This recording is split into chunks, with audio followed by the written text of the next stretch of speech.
Hello, I'm Roland. Welcome to Speaking of Everything. I have a very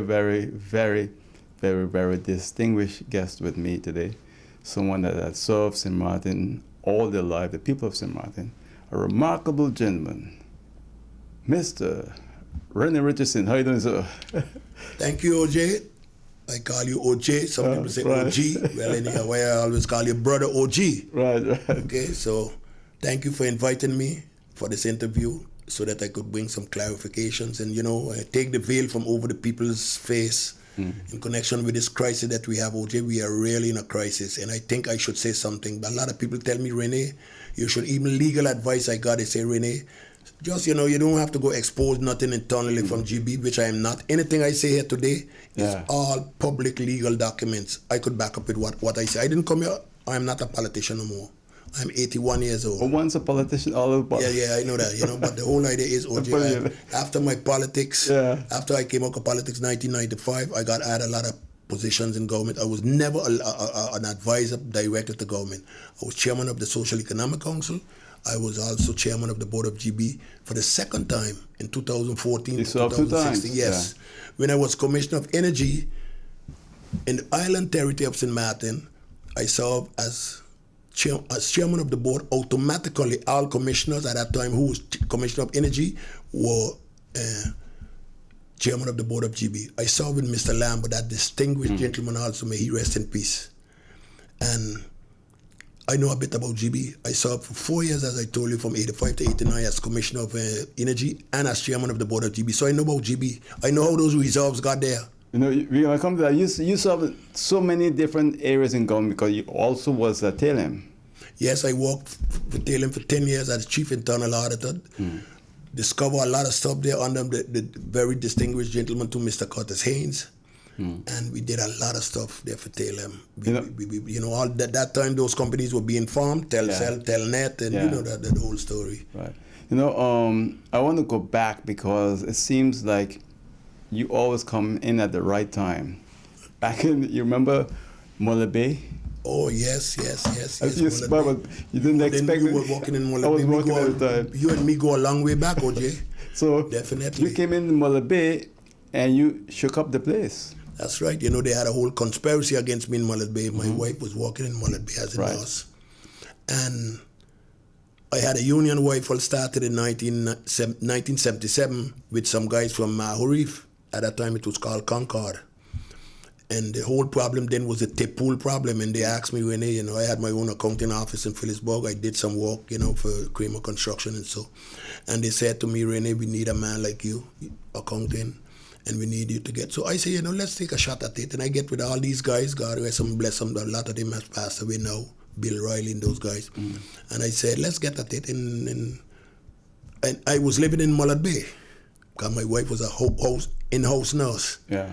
And they came, the managing director and all of them. I hear these stories, just not far after that. They say, well, we could get rid of this guy. This guy is going to come with a union and he's going to blast us up. And they went to Mr. Claude Water, God rest and bless, he too. And Claude said, please leave the man alone because he's going to drop this country down. Leave this man alone. Wow. Be complacent with this man. What is he doing wrong? He's representing the people.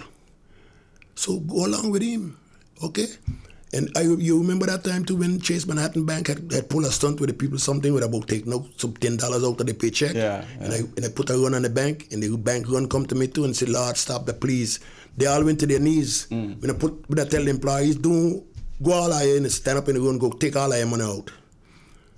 You think they're easy, OJ? But those days, you were a powerful union leader. That's why, OJ, and I tell people when I went in politics, I didn't have to go around paying nobody for no vote. Mind you, I ain't throwing awards at nobody. Yeah. But who the shoe fit, let them wear it, okay? I didn't go around buying a vote. OJ, I campaigned Tranquilo 1983, and I came in number 2 after Mr. Claude Watty. And here's the other thing when a lot of people don't know. Sam and Julian Connor, may they rest in peace too, were commissioners. And here comes this little fella from French Quarter. He got second amount of votes after Claude Watty, preferential votes. Yeah. And they all were scared. Oh God, this guy gonna demand. I said, Claude, I don't want nothing. I got a big job up Kramer Construction. I got a union. So I don't need nothing, Claude. Yeah. Leave those two men there. Because Claude was saying, Rene, why you want to be commissioner? I said, no, Claude. No, you go ahead with those two guys. Those are your two guys. Go ahead with them. I will be in the Island Council to back you up, whatever. And that's what Claude had appreciate me for saying that and doing that. I wasn't running for no position. And I didn't go campaigning, as I said, buy no votes, because I was popular with the people. Right. The people knew what I did for them. 87, the same thing when me and Joe had joined in the meanwhile in Claude, and everybody said, the late Van James said the next one after, he said, how in the world you people could believe that we could ever beat those three guys, Claude, Rene, and Joe? How I could believe that we could beat them? We had beat them that year 7-2. Yeah. You understand? Right. So also, of course, with not campaigning and paying up for no votes or nothing. I was always like that. And for the young generation who don't know, 7-2 meant 7 seats for you 7 guys. 6 for DP and 2 for the, I think it was SPA then. Yeah. Okay. You know, but Mr. Richardson, you've done so much. Up to today. Yeah. It's hard to cut you. Yeah. Up to today, I'm home in my port sitting down, enjoying the flight, the planes. I got a radio and so on, listen to the air traffic control. Yeah, what? And, That's great. Yes, you watch your it's planes all legal, take off the land and hearing what's going on. I don't do it every day. I do it mostly on Saturday when there's a lot of traffic. That's why I could tell people that the traffic controller that walking down there, I so appreciate the way they walk in. Yeah. They are geniuses. Oh, man. Beautiful. They are geniuses. They could bring in 10, 15 planes at the same time. Yeah. Okay, I don't know how the operation goes exactly, but to hear these people talking to the flights and then the next one, I say these people are geniuses, and we got those kind of people in St. Martin. And we're going to come back on that, because you're going to remember the time when I brought Mr. Richards here, and Mr. James, God rest him, bless he too. Yeah. When I went to Holland, brought him back, when I told Mr. Hodge Berlin, I said, no, we bringing Dutchmen alone here to bring our own people. You remember that story? That's happened in 1992. Yeah. And everybody to say no. Whenever Mr. Richards, he get a chance, he say, they should have followed that policy that Mr. Richardson had in place. Bring back your own people. Give them good incentives to come back. Give them a house like you give the Dutch one. Give them a car. And bring them back. Richard went on to be lieutenant governor, though. Yes, he became lieutenant. He always has praised me for that. I mean, thank me then, But the whole idea, we're going to get to that afterwards. Mr. Richard, the Social Economic Council, you were the first there. I was the first chairman of the Social Economic Council. Mrs. Westcott, who was Prime Minister, called me one day. I was in Margaret. She said, could you pass to the office because we want to talk to you? As a member. So when I became a member, we sat down in a meeting where we were going to farm the formal thing and set up everything. And Mr. Hubert Ponteflet, I'll never forget him. Willie Hayes was also there. Yeah. And because Mr. Richardson Clarence was slated to be the first chairman, but he was a little too old. The Constitution says 70, so you could be no older than 70. And so he couldn't get it. So then they called me, and we sitting there in the council, the legislative hall in Phillipsburg, and we all setting up this whole thing, to finalize everything, board member, government, the tripartite, representing employers. I was an independent member representing government. And comes now, who going to be the chairman? And Ponteflet get up and say, listen, you got to be the chairman, Mr. Richardson. I said, Lord Jesus. He said, but you got experience from the Social Economic Council in Curaçao, not only Willie Hayes alone, but I must also say, Willie Hayes was not fighting for it. Willie Hayes said, Willie Hayes backed me too in that meeting, and he says, Rene, we want you to be chairman of this. And that's the way I became chairman, because the members themselves have to agree, and then the government appoints you as chairman. You serve as Island Council member and commissioner at a very difficult time, 12 years. A crucial time in St. Martin history. 12 years.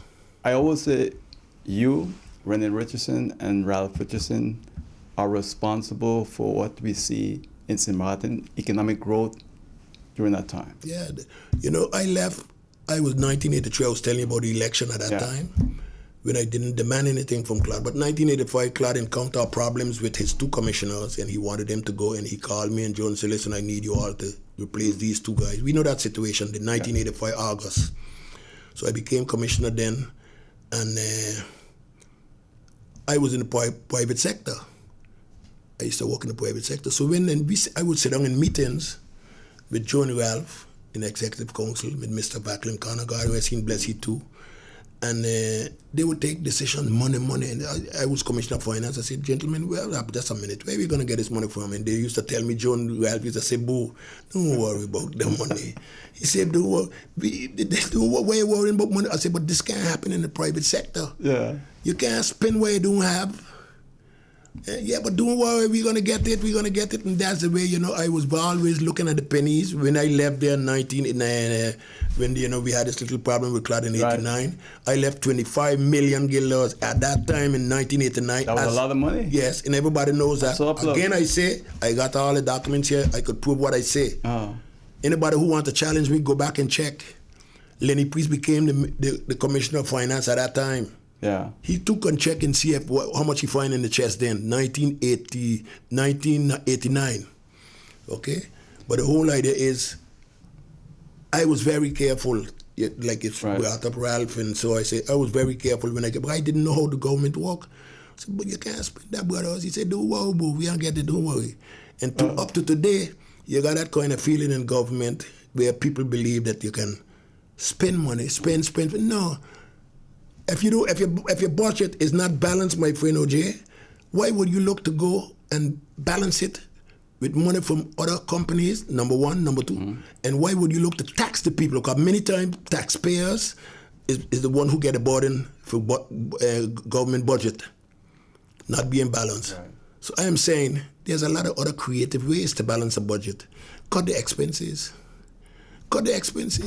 Don't put on that. The famous thing is, I hear one of your folks last week or 2 weeks ago says, the mother told him that you don't spend what you do not have. Why would you put a post that you're going to spend $500,000 there and you don't have it? Then you're going to go look and say, how I could tax a tourist to get $500,000? No, we don't. You shouldn't budget like that. I'm not auditioning for a job here. Because they might call me down and say, "But when you sound like you could balance budget." You've always been outspoken, They will say you look like you're looking for a job to balance budget. But that's the way you balance a budget. Why you always want to tax?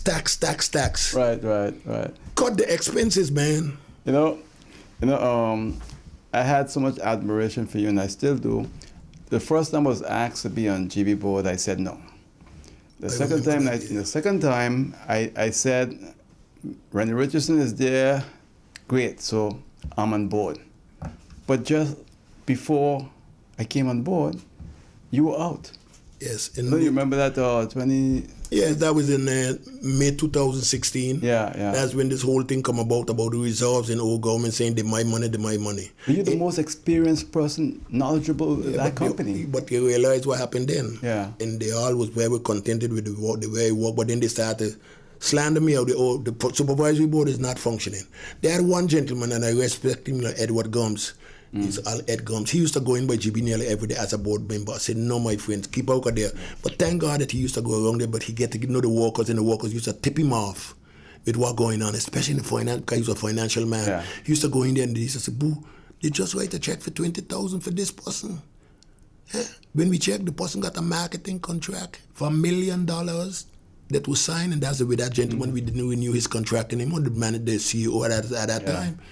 And I call him and I said, my friend, stop that. Why you do this for? If you sign this $1 million contract with this guy, you gotta come bring it to the supervisory board. You did not. And you're writing checks like crazy to this man every week. Okay? And there's where that problem came in with GB. So I was telling you, and this guy used to go inside there a lot, and therefore, you had asked my question about GB, right? About something you was telling me there? No, I was saying because with all your experience and knowledge, because GB had belonged to the central government, the former Nelson Tilly's. A lot of people don't realize that's why I want you to explain that before we lead up to today. Yeah. So what happened is, and as I told you a while ago, I was in GB. I was chairman of the board of GB from 85 to 89 as commissioner of energy. Had nothing. St. Martin commissioner, automatically they became chairman of the board. I worked together with Mr. Lambert, we built up those reserves. So central government never wanted any dividend because they know you have to build up a company. And the reserves are there to reinvest in a company. And moreover, GB was self-insured. Mr. Lambert had a policy out of this world. High insurance premiums, Lambert said, listen, instead of giving these high insurance premium to the insurance companies, we can. It's not every year we're going to get a hurricane that is going to devour with us. I self-insured my home. 22 years, I didn't get a hit. After 22 years, I get a hit, but I had the money in the bank to pay to put back on my roof. That's the way you do things. And a lot of people in St. Martin does that. Eh? Joe Richardson, God rest him bless him, who tell me, say, Rene, why are you paying $10,000, $12,000 a year to an insurance company for? Put it in the bank. And then we get something, and after from 95 to 2017, 22 years, we get a hit. And then you got your money in the bank, you could go and do what you got to do. So that's what happened. Mr. Lambert had that policy, OJ. But a lot of people didn't know about that because Yes. I'll tell you this. When I came on the board at Gebe and I asked for insurance policies, I had a fight to get it and never got all. And we discovered after Hurricane Irma what you just said in terms of the self-insurance. And I think that's a big problem in government-owned companies when you bring in your people and you give them a problem in terms of trying to get information and they're not aware of something that's important. Yes, because what happened is GB was self-insured. In other words, that's why they had the reserves set aside there by Mr. Lambert and, of course, the shareholder. Lambert as CEO and the supervisory board cannot set aside any reserves. When you got a financial statement, and that was so unfair to say, people saying that OGB didn't have no financial statement. They were not classified, or what you call it again, they were not totally approved by the big accounting firm that took care of them. They were there, but they were not approved, basically. Well, yeah, but the were audited. Yeah. But and we would I took one of them to the shareholder. That was in 2015.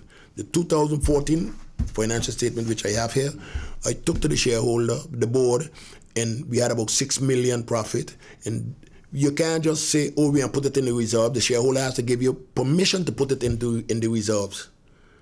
And so the shareholder, official decision, is there in the minutes. You could go to government billing and check it out. The shareholder agree. We don't want a dividend now. Put it in the reserve. Why? That same year, and I could maybe tie this in here then, we have something what you call the concession ordinance. Every year, GB must pay to the government $5 million as concession fee. That year, you know how much I paid to the government? When I say GB paid to the government, I was the chairman of the board, but I couldn't take the decision as to the whole board. We paid $15 million because they wanted an advance on the concession fee. Of course, the balanced budget again, okay? That was what year, 2015. Okay. The beginning, you know. I dealt with 3 governments. I was appointed by the government of Sarah Westcott Williams in 2014, July. After that, we had elections. Then you got the Marcel Gomes cabinet. That government fell when Marcel was 36,000 feet flying from New York to St. Martin. Okay? Marcel invoked Article 59. We all remember that. I'm just going back to show you. When he was in government from December 14 to after the election in 2014 to September 2015, I keep saying I mean the board of GB paid, the supervisory board paid $15 million concession fee. Moreover, in the year 2014-15, which a lot of people doesn't know, we paid $15 million from the water reserves. So that year, GB paid out about $30 million to the government. So it's not the first time in 2016 when they come around again, they want to touch the money. I say, Lord, no, man. We just paid out last year $30 million. Now you want more money, and we got this thing for engines. We had just bought an engine number 20, a dual fuel engine for $20 million. The board that I was in bought that engine. We had a proposal to buy 2 more engines. If you got $60 million in the bank, after having 100 and something million, they bring it down to 60. They plunder it. And I said, Lord, no, you can't get no more, man. We just hold on a while. And here's your $5 million for your concession fee. No, that wasn't enough. And they say, Rene, then you got to go. So when you talk about cronies, and I know you're not one, and I think the gentleman told you that too, yeah, OJ, you was a great fella, you wasn't a crony. That's why they had a problem appointing me in 2014 when a gentleman called Leroy was pushing to get me appointed on the board of GB. Because I'm not a crony. Well, I think what is so sad is that for the 2 years I was there, there's so much secrecy and people trying to hide things from you as a member of the supervisory board. And what I didn't like is that the shareholder, the council of ministers, with the Prime Minister there. It's telling you, well, you know what, you're going to have to do this. If you don't do this, you got to go home. I said, well, you know what, Dad? I'm going home. I remember that you told me you give you a letter of resignation. And I submitted a letter of resignation, and the Minister of Romy declined to accept it. This is a serious problem where you have these government-owned companies and you have the shareholders standing with a sledgehammer over the heads of the supervisory boards telling you do this, and they know it's not right, but they still want to have it. You said the right thing there, OJ, because I was going to tell you it's not legal what they're doing. They have to stay away.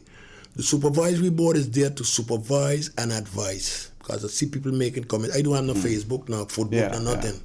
I see people making comments, oh, but you got to blame for this crisis. You got to blame the managing board and you got to blame the supervisory board. If you got 6 people in the supervisory board and they resigned because they will put pressure on them, and Rene, Richardson, Ed Gums, and Mrs. Barry left over, and we took them to court, and the judge said, but it's their company. Yeah. You got to go, Mr. Richardson. The shareholder appoints you and he could fire you. Yeah. So, Mr. Richardson, have a good day. The judge told me that. I said, thank you, sir. And I was gone. 2016, but why? Because I refused to give the money. Because I know, and I could tell you, OJ, you know, it's so sad. In 2015, when Marcel Gums get that motion of no confidence in October, I could show it. And again, I say there are documents here they have to prove. In that motion of no confidence, I tell you, they put in a motion of no confidence, you know, caretaker government. Right.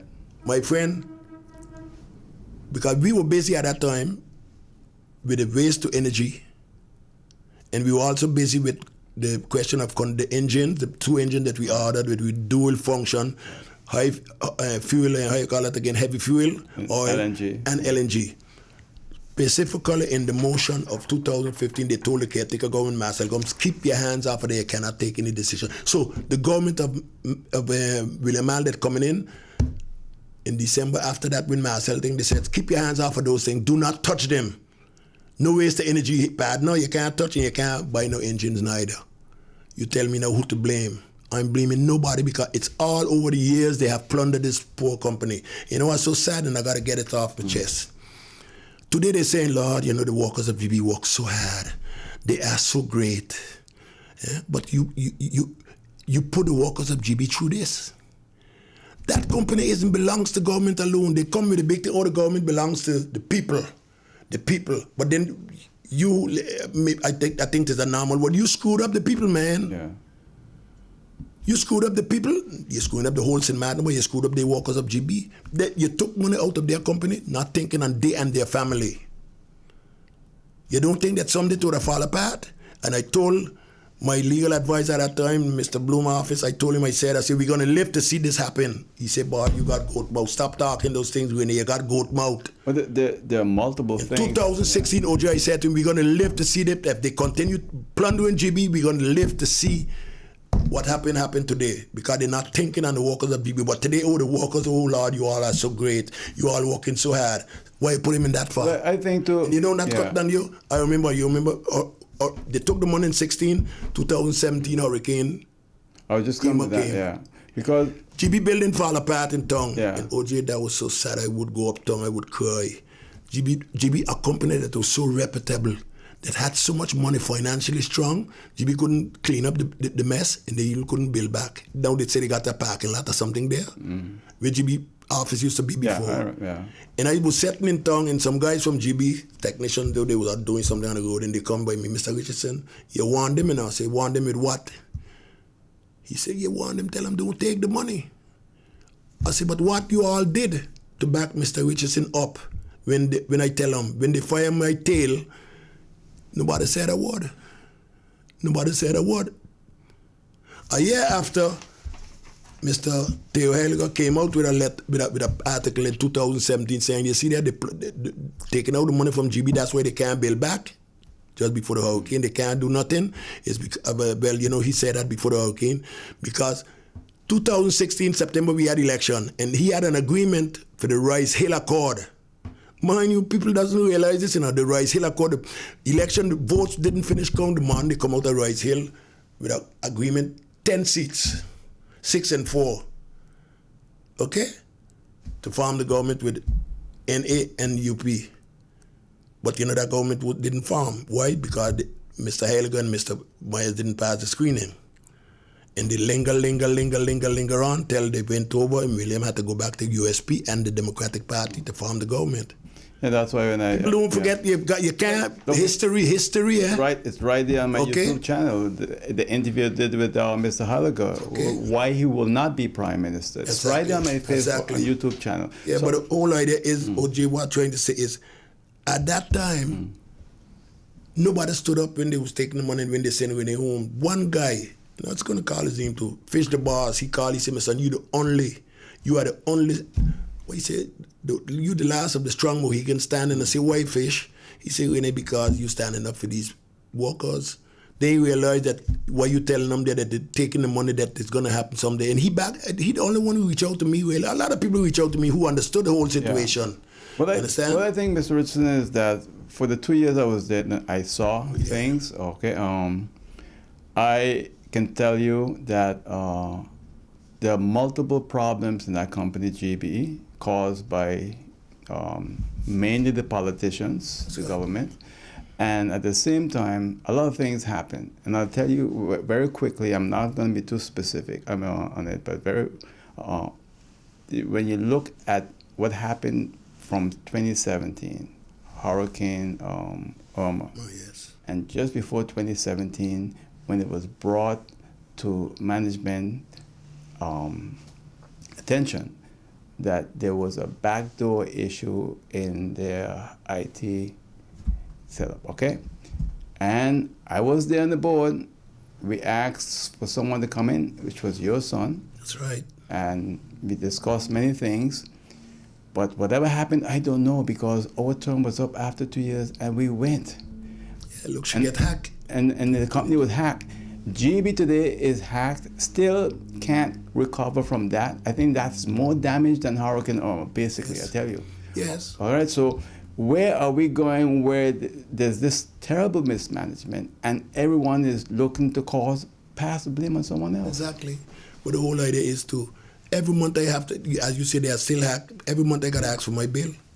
Okay, every month I call him and say, I'm the most stupidest man they got in St. Martin, calling you all for my bill every month. I just paid my house last night. Yeah, I want to make sure I stay up to date with it. I just call them and send the bill, I just send an email and say, bam, the next day they send me the bill. But I say, well, why y'all didn't send me the bill? But you know, they got a backlog in the billing, so they just make it up then and they send to me. I just paid 2 bills yesterday.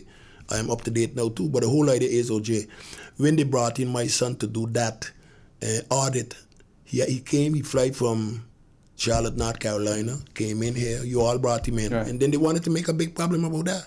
Oh, why they bring in Rene's son to do this for? But let me tell you, Mr. Richardson, why, and I think it's important.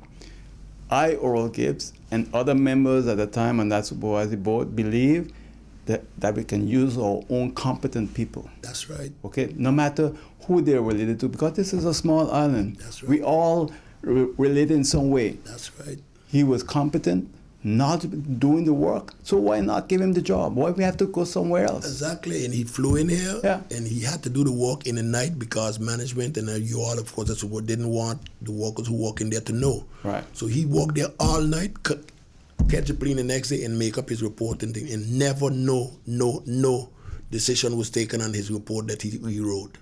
And then afterwards, when he got to get paid, because he didn't ask for a payment up front, when he got to get paid, they're making a noise.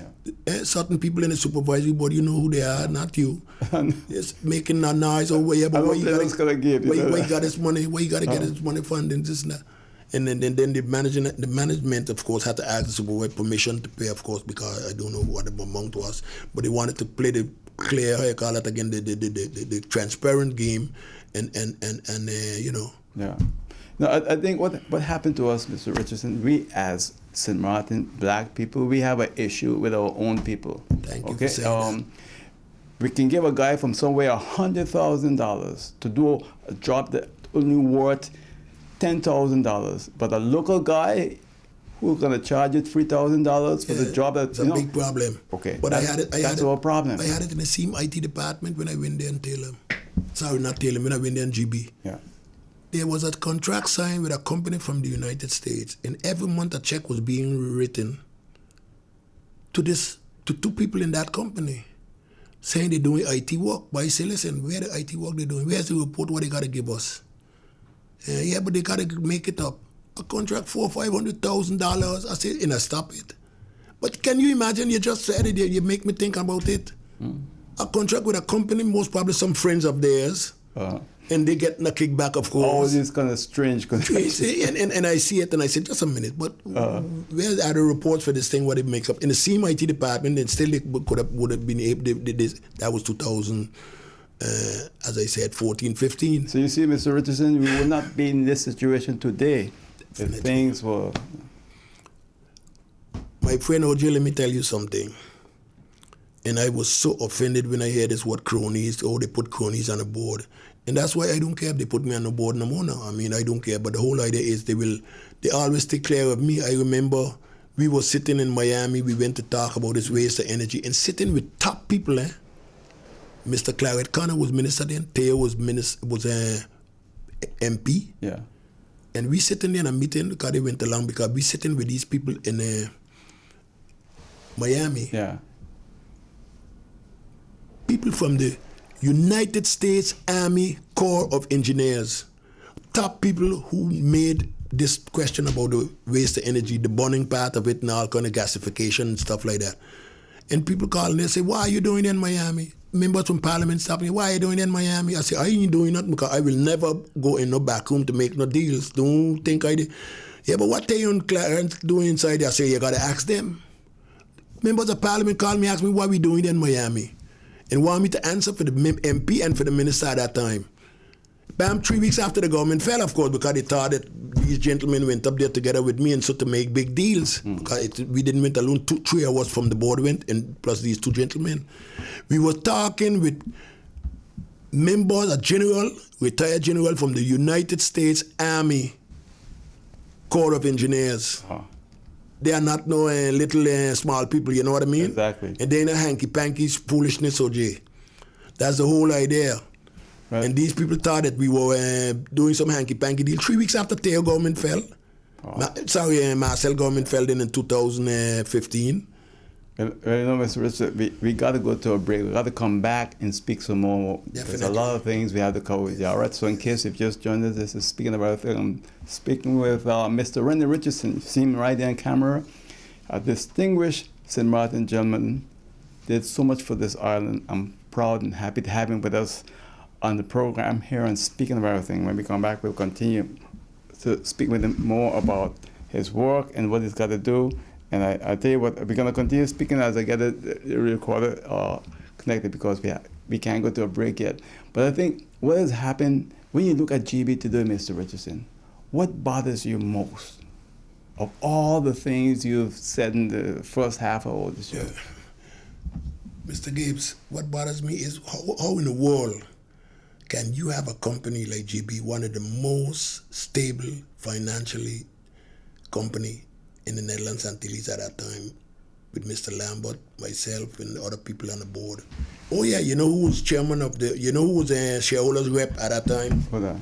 Mr. Leo Chance, the great Mr. Leo Chance. He's 90-something years now. Everybody knows him when I say Mr. Leo Chance. Yeah, definitely. Minister of Justice, he was Prime Minister, everything. He was shareholder rep of Gebe at that time when Gebe was belonged to the central government. A lot of people doesn't know that they believe that Gebe was always St. Martin government. No, those reserves that are there was put there by Mr. Lambert and the board at that time. I was part of that board in 85 to 89 that I said, and they clean it out. A company, how in the world you're going to get a company like that? And you know what? Again, because the reserves was not only to reinvest in the company and always have it as the thing we discuss about self-insurance. Right. Okay, Mr. Lambert's vision and the vision of the board at that time was to buy, where the plan is by Gebe down there and Gebe, to buy land around there. And we took that decision before I left in 2016. We took the decision to purchase a big piece of property down there to build a tank farm, where we had in mind you build your tanks, which is not a hard thing to do that in a few months. You bring in your own oil, you lock in the price of the HFO fuel, and then you have a constant, stable fuel class for the people. In fact, that was also discussed when I was there, and we pushed it, but then you had opposition, people in government who didn't want that. Of course not. They don't want that because those days, OJ, you know, the fuel class was 17, 18 cents. You know, she is now 43, 44. Can you imagine? Yeah. Killing the people. Killing the people. Consumption is 300 gallons. Your fuel class is 600. But what do you make of it when it said that there's no legal basis for the fuel clause?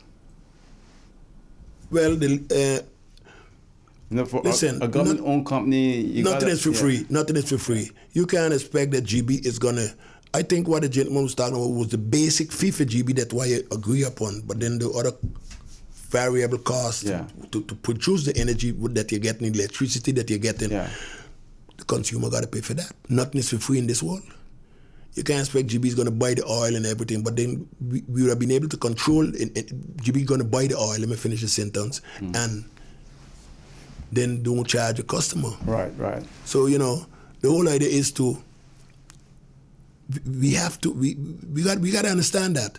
But then what we had in mind is to buy your own property, make your tank farm, have your own fuel, market, make a deal with somebody who's selling fuel. You don't got to go through these people, other people. You could go to a bunch of people. Exactly. Station terminal, whoever, all over those places, and whoever selling oil, whoever. You go Trinidad, you go anywhere.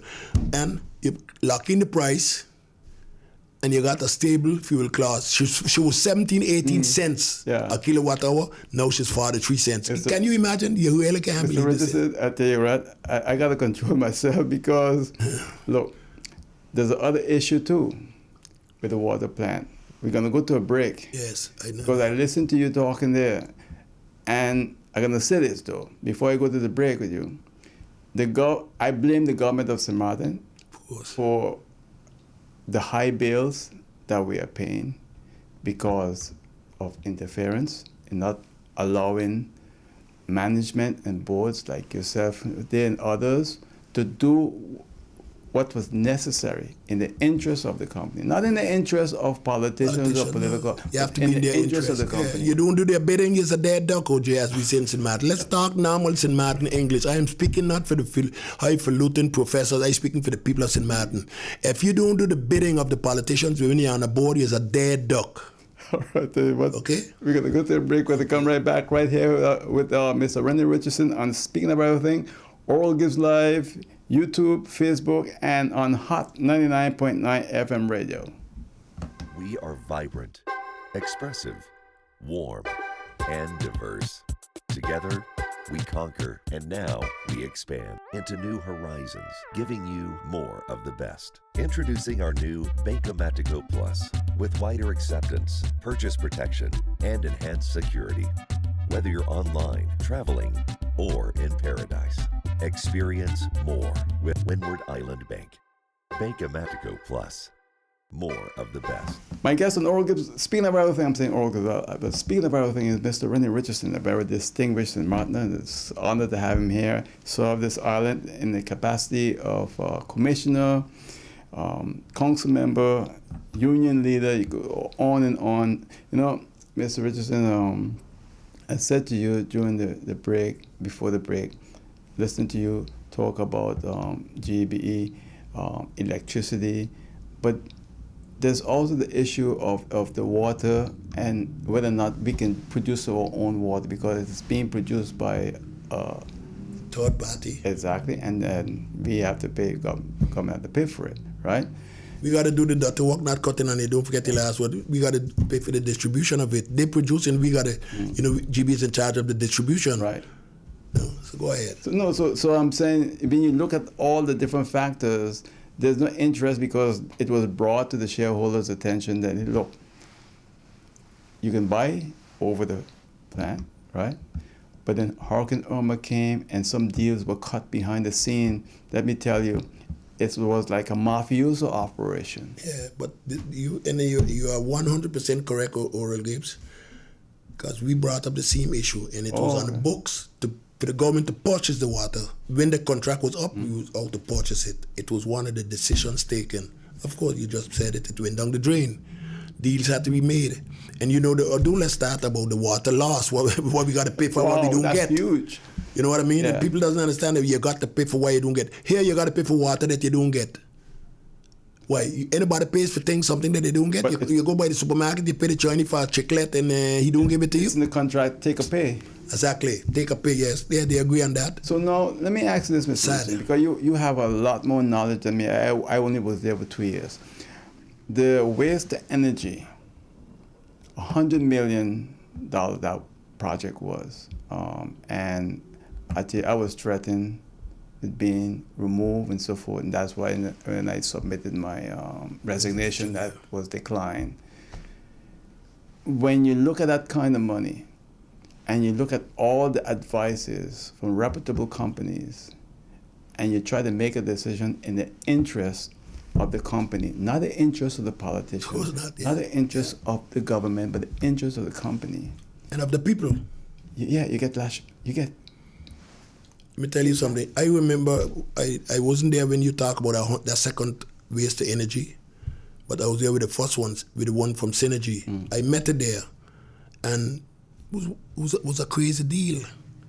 Here they brought in a company that never, ever did a project like that, but they want him to do a project here. We supposed to be what? Guinea pigs? Yeah. No, my friend. And paying him hundreds of millions of dollars, and then Gebe got to sign a contract with them to take the money. Gebe, let's say Gebe, I can't remember the figure exactly, 25 cents to produce a kilowatt hour of electricity. These people would 40-something cents. So why would you want to sign a contract like that while we could do it cheaper? Yeah. So there we go. I came on the board and we said, no, we can't. Hell to convince government, you cannot continue with that contract from Synergy. Yeah, but then we got to have a penalty of $200,000. So then we got to pay the $200,000 then to make Gebe bankrupt. So we took that decision. How do you think I get him to convince? Again, you just brought it up about locals. Don't say bring a local to make a report to convince government, because they would throw the report in the garbage. I brought in a company from Holland. Okay? I call the company name. I brought in a company from Holland. Make a report, the hub company from Holland say, hello, this spells disaster for Gebe if you continue with this waste to energy project. And government accepted it, so there you go. Cut out. But in the meantime, a lot of these fellas had get campaign funds, campaign this, campaign that. So this guy in the background from this company started to say, but I want to get my money back. I said, how much it is? $200,000? Pay the guy, let's get rid of him, because I don't want Gebe go down the road doing a decision that I took. So I get a company from Holland. Okay, Holland belongs to us. We are one kingdom. Right. So I brought in this company, and this company wrote a report and say, this spells disaster for Gebe. And that's why that stopped. Now you came in, bam, another minister, he wanted another company, I think a Canadian company, we call no names, and then they threatening you too if you don't agree. I know the whole story, but I wasn't there with the second one. They always talking about this thing, and then, yeah, but we ain't got to pay nothing. I said, where you in the world you get things for nothing? They always come with that story. And then what bothered me, seeing what happened at the water plant over the year, take a pay. Sad. I said to the lawyer, to the lawyer, I'm not, as a supervisory board member, going to sign off because I don't agree with take a pay. Well, it's standard in the industry. Yes, it's standard in the industry, but I'm not going to do it. I live to hear someone involved in Parliament saying they're not going to do it either. But when they were there, they wanted me to do it. Exactly. You see, so... No vision. They always talk about vision. They had no vision. You got vision. I don't know how they look at us. I don't know if it's not vision, but because I'm a politician telling lies all the time and fooling people, I do have no vision. I have vision. You see, so real vision. Gibbs got real vision. You care for your island, your people, and it's sad because you remember what you said earlier about the 2 engines, and that deal was taken off with government. The motion. Yeah. Could you imagine if they had done that when you was there? And even when I was on the board, we proposed it again to nothing happened. What would have happened? I remember you had to pick that out because they sent us home. They dissolved that board, bring in a new board, and I know you all were pushing it. But now everybody again wanted the deal. Oh, we signed it and then we sent it there and that minister didn't sign. I ain't here to blame nobody. I had to blame everybody who was there, who had a responsibility to correct this thing. And let me tell you something, another thing with this thing. You know, and I touched on it just now. You got money in a company. Why would you want to take that money out of the company to go balance a budget? Why? Why? In God's name, I touched on that a while ago. Well, you got a company, because everybody forgetting how a company makes profit by investing money, but also by investing human capital. So the workers don't want nothing. I ain't a politician. I ain't looking for no votes. I would like certain people to get elected. The workers are very important to the company. Exactly. They're most important. So why would you forget the workers to go please CFT, to go balance a budget? Which in the first time in the history of St. Martin, no. You want to be plain say it's the first time in the history after 10 that the budgets were balanced. But you balanced budgets when you were... Listen, we had to balance the budget on the Netherlands Antilles. Right. We had to, if we didn't balance, God rest him, bless him, the Honorable Cladwater used to say, boo, we got to balance the budget because we don't want to waste our time going KUSO. KUSO and cut this, then cut that, then you end up what. So let's balance the budget, even if we got to cut back on certain things. And we balance every budget. Even if we had $1 surplus, the budget is balanced.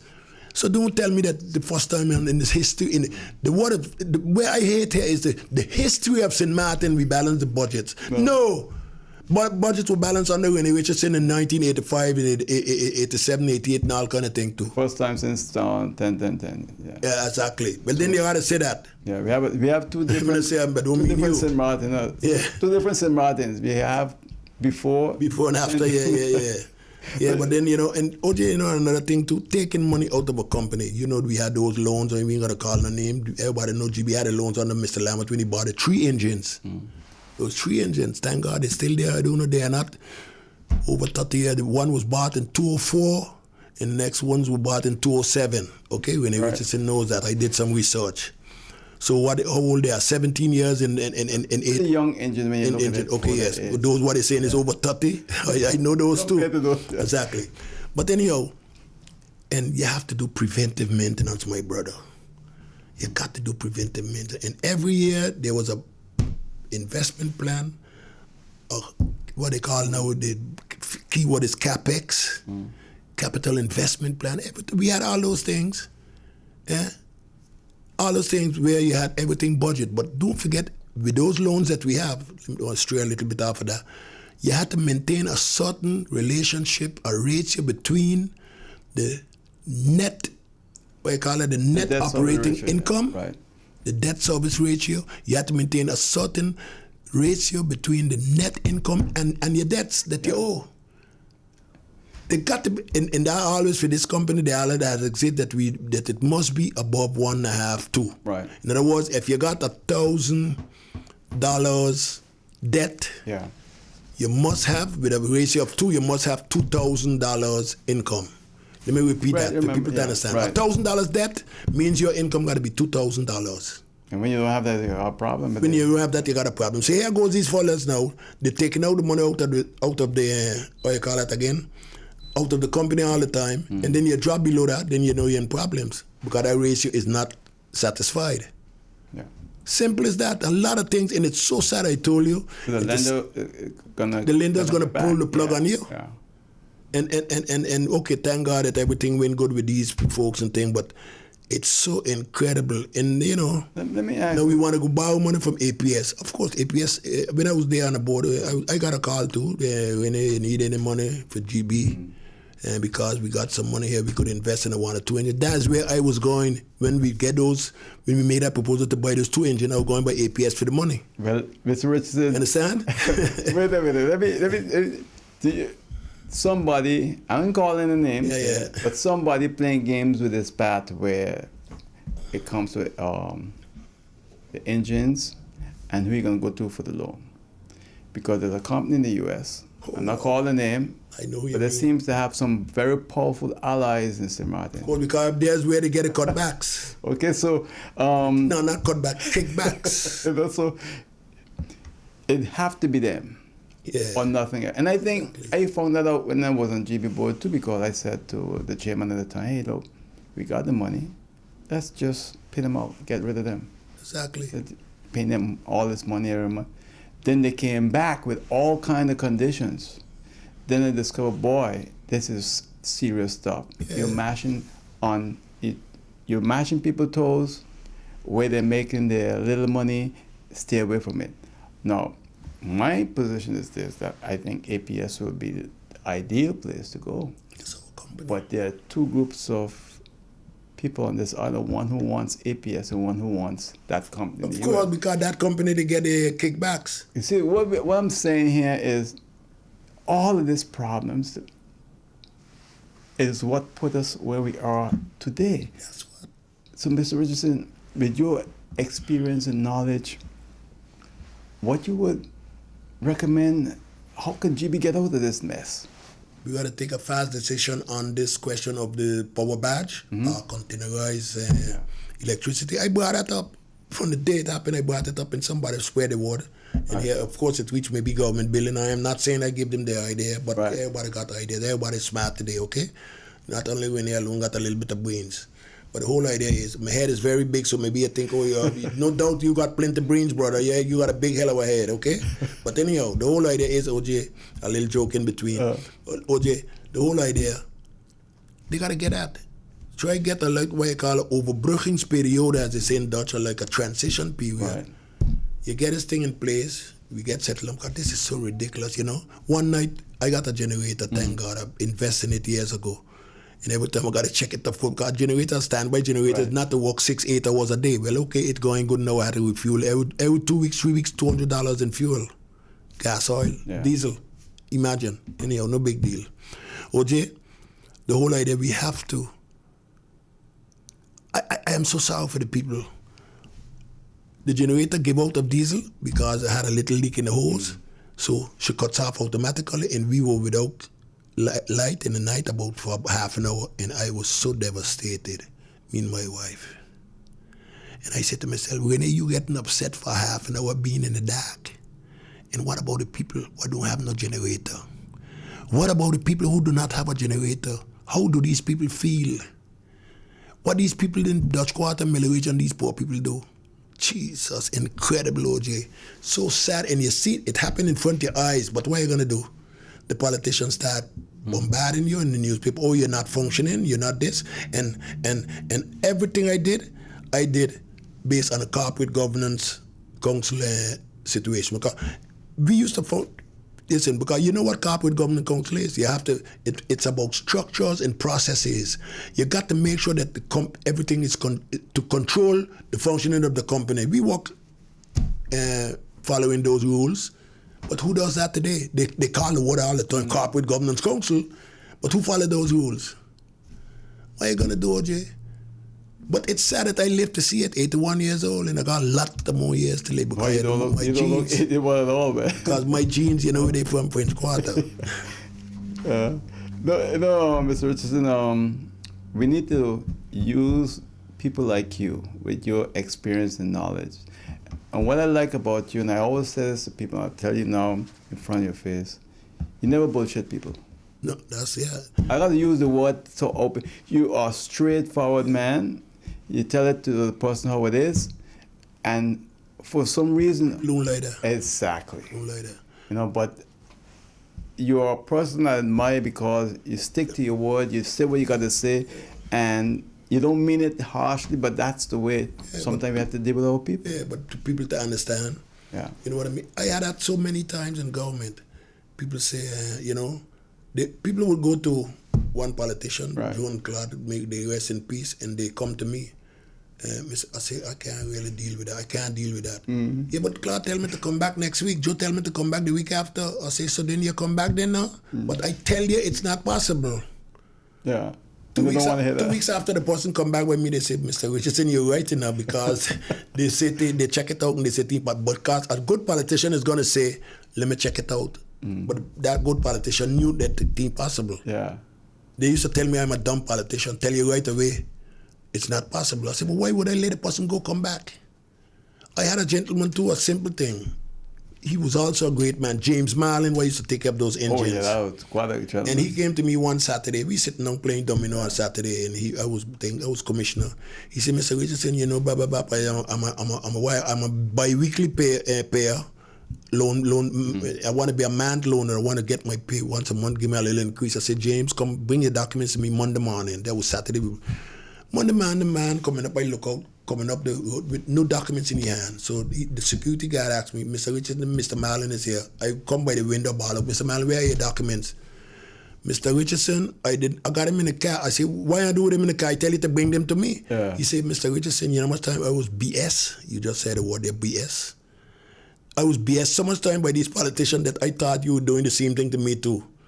That's why I left my documents in the car, but you send me for them now, I'm going to go look for them. He didn't know you. He didn't believe that I look into it. The next one, the man was on the government payroll as a month loaner, as a monthly pay instead of a bi-weekly, what you call it, wage owner.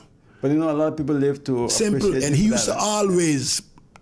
We would have on your program. We would have radio programs called Award Madam Estate World Star Studio, and he would call in and say, "Yes, this man." You remember that? I know he said on my show, exactly. Yeah, right. You know, it's incredible.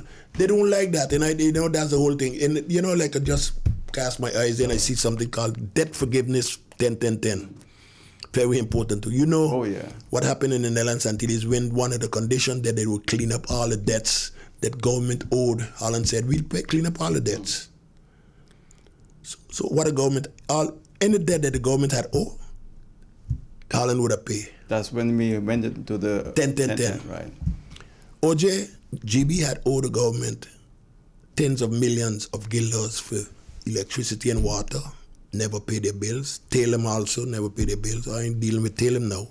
But the government that owed... The government that owed Gebe. Yeah. So at that time, if you want, Holland is offering to pay those amounts. Yeah. Another 20 million gone lost because they never ever been able to convince Holland that they had owed Gebe because they couldn't get a specification right of the bill. You know about that. Holland needed to have the receipts right for those. Exactly. Yeah. So the whole idea, another 20 million gone down the drain that Gebe could have gotten from Holland, paid by Holland, that the St. Martin government had owed to Gebe. So what now? Another 20 million. You hear the money that Gebe lost. So what? Are you still surprised that we end up in this situation? And who are you going to blame for not accepting and making use of that debt forgiveness in 10-10-10? The politician, of course. You keep saying it all the time. Can't blame the people. People ain't had no say in that. But Mr. Richardson, too, if you look at the quality of the people that we elect to office, and you look at the quality of you, Joe, Ralph, okay, the true Richardson at the time, there's no comparison. I don't want to put down anyone. No. But you had 3 young men from St. Martin, well-trained university guys. Today now, anybody could jump up, get in there, get elected. Yeah. Don't know nothing, don't care about nothing but their pocketbook. They care about that big pay. Our pay was not so big at that time. Yeah. Our pay was a few thousand guilders. You guys were underpaid for the work you were doing. But these guys now, they get $10,000 a month. Yeah. Who don't want that? And if you sit down there 3-4 years, bam, you go on pension, you get a bunch of years payment. So everybody want that. They carry people. I heard a story from a law enforcement guy. He tell me, he said, boy, all these guys going in politics and all they singing and they say, well, we come and close the pension. We want to go in parliament and get a good pension. Yeah? You imagine a man going in politics telling you that you're going in politics to get a pension. Yeah. Wow. Isn't it sad? Oh, man. And they're sitting down doing nothing and now and then they go and keep a meeting and then they take no decision. They come and, the Gebe workers are so great. And all they're doing, well, man, are you put the Gebe workers in this? When I say, are you, the whole idea, you cannot blame one specific government. I wouldn't do that. Yeah, but it's a whole... Yes. Over the years. But where do we go from here, Mr. Richardson? Because things don't look too good right now with Gebe. You asked me that, yes. Bring the badge as soon as possible. Yeah. So you want... Yes. You feel that's very important. You gotta get out of the situation every day, 2-3 hours current off. But they say it's too expensive. They said the badge Why was that? expensive. Why would you say that? Then it's too expensive. Don't travel then. Because it's no comparison, millions in versus a few thousand traveling, but and they could shop around. It's a principle. Yeah. It's a principle. Yeah. You don't have no money, you say the country is bankrupt, don't travel, take it easy. You're a caretaker government, stop moving around, going all over the place. You got what you call these modern days, you got Zoom and Poom and why all the thing you got. Use that. You don't need to travel. You don't need to travel. Right. Yeah? That's the whole thing, and get it moving. Yeah. Get it moving. Take a decision. Go and get money. You go APS. You go. You send letter to Holland. Go. That would worth a trip if Holland said, "Listen, come, let's talk." Yes, man. Jump on the KLM one day next morning in Holland. You spend a day and you come back the next day. Don't go there and because you're getting up per diem €400 or €500 and you're going there, will take a week per diem and then you spend nothing of it, you come back and you love it because you got so much expenses here and you got so much women, you're going around and you need a per diem to deal with them. And no, man, stop it, man. Stop it. It has to stop. Wow. And you talk about the people you're getting there. Yeah, you know, again, OJ, the people get the government that they elect. Yeah. We can't. It's democracy. I know. You put the dumbest a guy there and he comes in parliament, you got to respect him because the people put him there. I don't know how they put him there, whether they bought his vote or whatever. And we know those operations that goes on election day. Yeah. I saw it with my son when my son was on the list in 2010. I stand up by a polling station and I see the movements going on. People goes in, comes out with a cell phone. That was in 10. 2000, and they goes by this guy, show him the thing, and then he make a sign. And they go by that. So I said, but what are you doing there? He said, those are my operatives. I took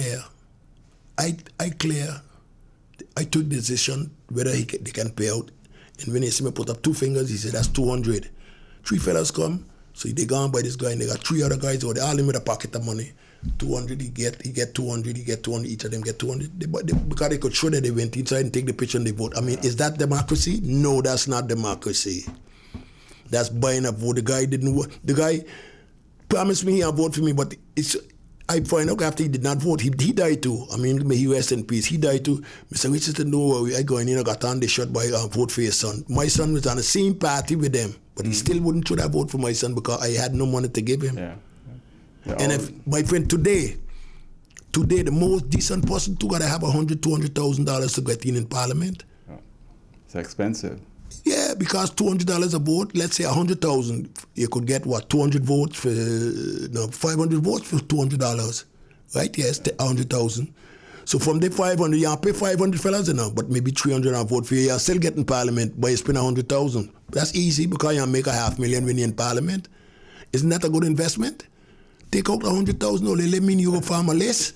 We are paying each of us and spend 100,000. We are getting parliament. Each of us make $500,000, so we still make 400,000. I think about it. That's what they're doing, OJ. That's what they are doing. These fellas are geniuses. That's smart. Yeah. Then they go in parliament, they can't say a word.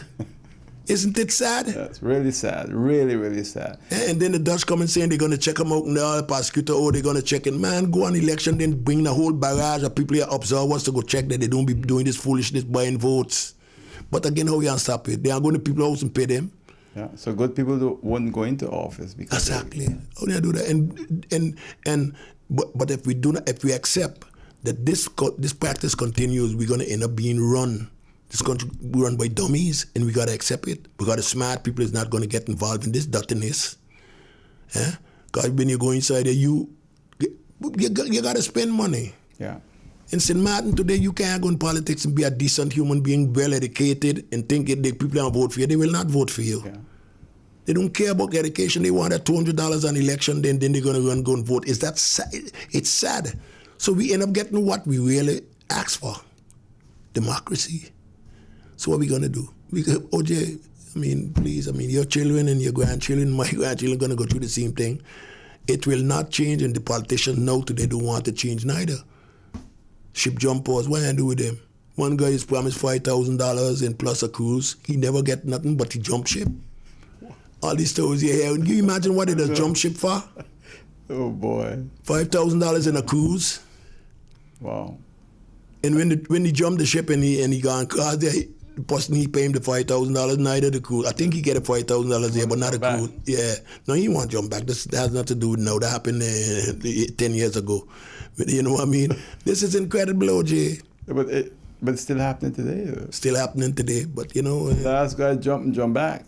Yeah, but and then after, you know what the sad part of it? I met this young man 2014. He talked on a stage there by Harley Davidson, and I hear him speaking, and they said, that's a Haitian guy from down Well Road, blah, blah, blah, I don't know where he from. And I say, you know what, I was there by the meeting, by Harley Davidson there, and by tackling property. I said, let me go talk with him. So I went shaky, and I said, man, good speech you give, man, good man. The young man, 10 years, he's 38 now, so he was 28 then. I said, good speech, man, I 35, something like that. I said, good speech, man, good speech. Only one time I met this guy. And now when he went through this whole thing, breaking the government, come back, he tell a guy he want to speak to me. I said, no, man, you can't. You speak to me for what? No. I feel for him, really. I feel because I know he was set up and he doesn't have, but then come to me before now and take me along with you, let me go with you so they can't set you up. Because they fool him. Yeah. And they're good for that. But he wait last minute to come now. He want to talk to me. I said, no, but you too late. Yeah. That train pass already. I do. Sorry, I can't talk to you. Talk to you for what? I got time to waste? No, man. See what? OJ, I'm home sitting quietly doing my stuff. People, I did a lot of research for this program with you. Willfully, and I gladly did it. But the whole idea is, a lot of them call me. They call me, the politicians call me. And the thing why I hate with a politician, they call you for advice, you give them the advice, and then they don't do what you tell them. And I say, listen, my friends, I ain't got no time to waste. I ain't got no time to waste. If you call me I don't tell them this, but I say to myself, if you call me every time and you don't take the advice I give you, I'm going to send you on a wild goose chase the next time. I'm going to give you the wrong advice. And then they'll take it. And then most probably they will take it. You know, OJ, I'm very serious. I'm very serious with this kind of business.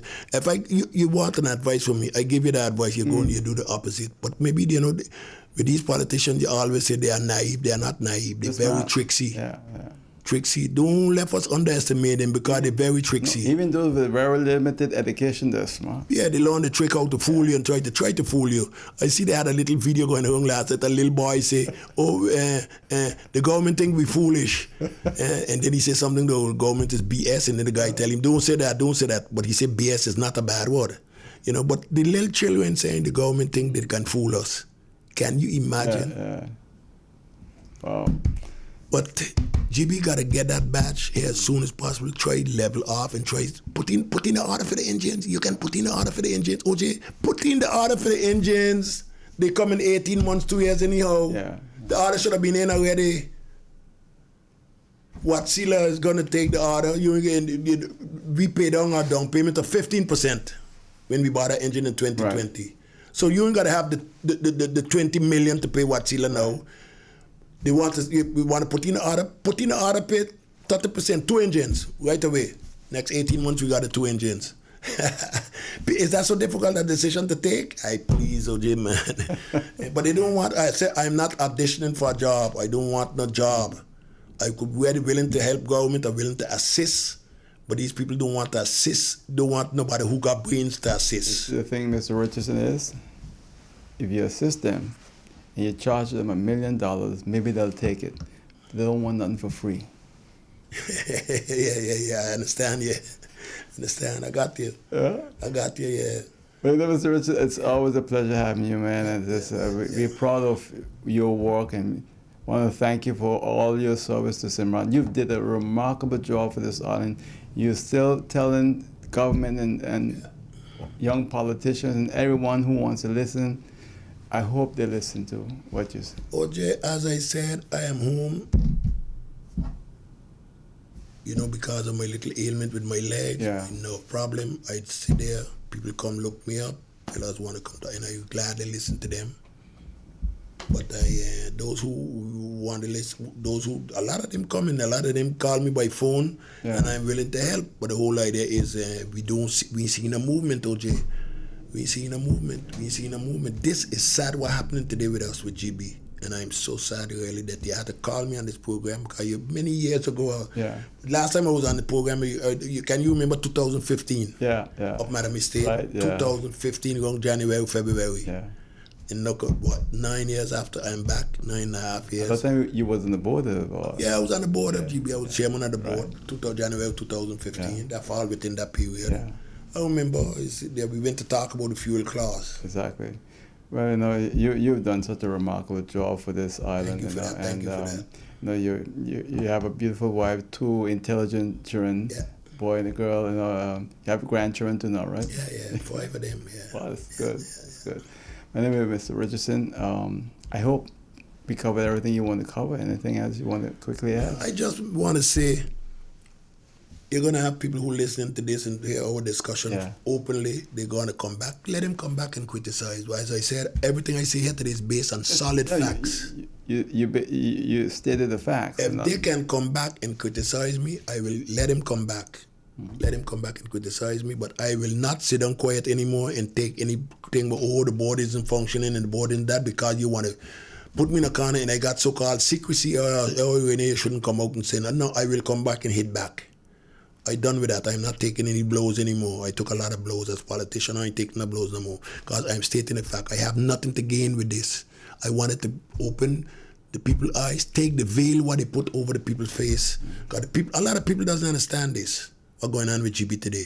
Oh, this one, blaming the government from the last 4 years. No, the government from the last 4 years didn't do all the damage. Okay? So they are not my favorite government, definitely, and they knows it too.